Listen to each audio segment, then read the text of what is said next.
எசேக்கியேல் தீர்க்கதரிசியின் புஸ்தகம் 39ஆம் அதிகாரம்.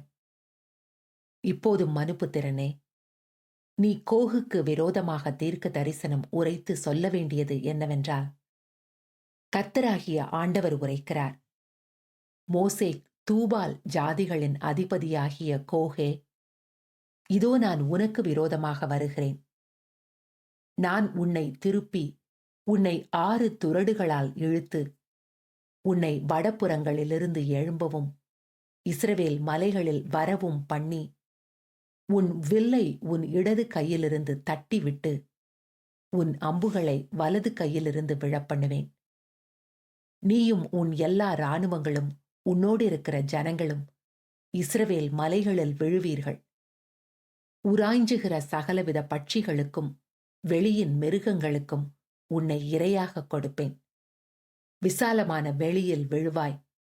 நான் இதை சொன்னேன் என்று கர்த்தராகிய ஆண்டவர் உரைக்கிறார். நான் மாகோகிடத்திலும் தீவுகளில் நிர்விசாரமாய் குடியிருக்கிறவர்களிடத்திலும் அக்கினியை அனுப்புவேன். அப்பொழுது நான் கர்த்தர் என்று அறிந்து கொள்வார்கள். இவ்விதமாய் நான் என் ஜனமாகிய இஸ்ரவேலின் நடுவிலே என் பரிசுத்த நாமத்தை தெரிவிப்பேன். என் பரிசுத்த நாமத்தை இனி பரிசுத்த குலைச்சலாக்க ஒட்டேன். அதனால் நான் இஸ்ரவேலின் பரிசுத்தராகிய கர்த்தர் என்று புறஜாதிகள் அறிந்து கொள்வார்கள்.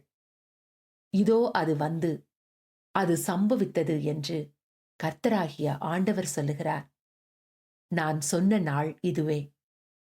இஸ்ரவேல் பட்டணங்களின் குடிகள் வெளியே போய் கேடகங்களும் பரிசைகளும் வில்லுகளும் அம்புகளும் வளைத்தடிகளும் ஈட்டிகளுமாகிய ஆயுதங்களை எடுத்து எரிப்பார்கள். 7 வருஷம் அவைகளை எடுத்து எரிப்பார்கள்.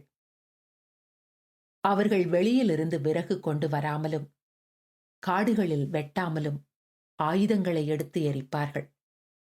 அவர்கள் தங்களை கொள்ளையிட்டவர்களை கொள்ளையிட்டு தங்களை சூறையாடினவர்களை சூறையாடுவார்கள் என்று கர்த்தராகிய ஆண்டவர் சொல்லுகிறார். அந்நாளில் இஸ்ரவேல் தேசத்திலே சமுத்திரத்துக்கு கிழக்கே பிரயாணக்காரரின் பள்ளத்தாக்கை புதைக்கிற ஸ்தானமாக கோகுக்கு கொடுப்பேன். அது வழிப்போக்கர் மூக்கை பொத்திக் கொண்டு போக பண்ணும். அங்கே கோகையும் அவனுடைய எல்லா சேனையையும் புதைத்து அதை ஆமோன் கோகின் பள்ளத்தாக்கு என்பார்கள். இஸ்ரவேல் வம்சத்தார் தேசத்தை சுத்தம் பண்ணும்படிக்கு அவர்களை புதைத்து தீர 7 மாதம் செல்லும். தேசத்தின் ஜனங்கள் எல்லாரும் புதைத்துக் கொண்டிருப்பார்கள். நான் மகிமைப்படும் அந்நாளிலே அது அவர்களுக்கு கீர்த்தியாக இருக்கும் என்று கர்த்தராகிய ஆண்டவர் சொல்லுகிறார். தேசத்தை சுத்தம் பண்ணுவதற்காக அதில் கிடக்கும் மற்ற பிரேதங்களை புதைக்கும் படிக்கு நித்தமும் தேசத்தில் சுற்றித் தெரியும் மனுஷரையும் சுற்றித் திரிகிறவர்களோடே கூட புதைக்கிறவர்களையும் தெரிந்து நியமிப்பார்கள். 7 மாதங்கள் முடிந்த பின்னும் இவர்கள் தேடிக்கொண்டிருப்பார்கள். தேசத்தில் சுற்றித் திரிகிறவர்கள் தெரிந்து கொண்டிருப்பார்கள். யாராவது ஒருவன் மனுஷனின் எலும்பை காணும் போது புதைக்கிறவர்கள் அதை ஆமோன் கோகுடைய பள்ளத்தாக்கிலே புதைக்கும் மட்டும் அதன் அண்டையிலே ஒரு அடையாளத்தை நாட்டுவான். அந்த நகரத்துக்கு ஆமோனா என்று பெயரிடப்படும். இவ்விதமாய் தேசத்தை சுத்தம் பண்ணுவார்கள். மனுபுத்திரனே, கர்த்தராகிய ஆண்டவர் சொல்லுகிறது என்னவென்றால், நீ சகலவித பட்சிகளையும் வெளியில் இருக்கிற சகல மிருகங்களையும் நோக்கி, நீங்கள் ஏகமாய் கூடி வந்து இஸ்ரவேலின் மலைகளில் நான் உங்களுக்காக செய்யும் யாகமாகிய மகா யாகத்துக்கு சுற்றிலும் இருந்து வந்து சேர்ந்து மாமிசம் தின்று இரத்தம் குடியுங்கள். நீங்கள் பராக்கிரமசாலிகளின் மாம்சத்தை தின்று பூமியினுடைய பிரபுக்களின் இரத்தத்தை குடிப்பீர்கள்.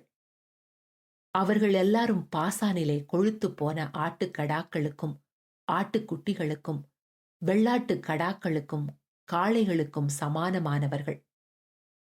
நான் உங்களுக்காக செய்யும் யாகத்திலே நீங்கள் திருப்தியாகும் அளவும் கொழுப்பை தின்று வெறியாகும் அளவும் இரத்தத்தை குடிப்பீர்கள். இவ்விதமாய் என் பந்தியிலே குதிரைகளையும் ரத வீரர்களையும் பராக்கிரமசாலிகளையும் சகல யுத்த வீரர்களையும் தின்று திருப்தி ஆவீர்கள் என்று கர்த்தராகிய ஆண்டவர் உரைக்கிறார் என்று சொல்லு. இவ்விதமாய் என் மகிமையை நான் புறஜாதிகளுக்குள்ளே விளங்க பண்ணுவேன். நான் செய்த என் நியாயத்தையும் அவர்கள் மேல் நான் வைத்த என் கையையும் எல்லா ஜாதிகளும் காண்பார்கள். அன்று முதல் என்றும் நான் தங்கள் தேவனாகிய கர்த்தர் என்று இஸ்ரவேல் வம்சத்தார் அறிந்து கொள்வார்கள். இஸ்ரவேல் வம்சத்தார் தங்கள் அக்கிரமத்தின் நிமித்தமே சிறைப்பட்டு போனார்கள் என்று அப்பொழுது புறஜாதிகள் அறிந்து கொள்வார்கள். அவர்கள் எனக்கு விரோதமாய் துரோகம் பண்ணினபடியா என் முகத்தை நான் அவர்களுக்கு மறைத்து அவர்கள் சத்துருக்களின் கையில் அவர்களை ஒப்புக் கொடுத்தேன். அவர்கள் அனைவரும் பட்டயத்தால் விழுந்தார்கள். அவர்களுடைய அசுத்தத்துக்கு தக்கதாகவும் அவர்களுடைய மீறுதல்களுக்கு தக்கதாகவும் நான் அவர்களுக்கு செய்து என் முகத்தை அவர்களுக்கு மறைத்தேன். ஆதலால் கர்த்தராகிய ஆண்டவர் சொல்லுகிறது என்னவென்றால், அவர்கள் தங்கள் அவமானத்தையும் பயப்படுத்துவார் இல்லாமல் தாங்கள் சுகமாய் தங்கள் தேசத்தில் குடியிருக்கும் போது எனக்கு விரோதமாய் தாங்கள் செய்த எல்லா துரோகத்தையும் சுமந்து தீர்த்த பின்பு நான் யாக்கோபின் சிறையிருப்பை திருப்பி இஸ்ரவேல் வம்சம் அனைத்துக்கும் இறங்கி என் பரிசுத்த நாமத்துக்காக வைராக்கியமாயிருப்பேன்.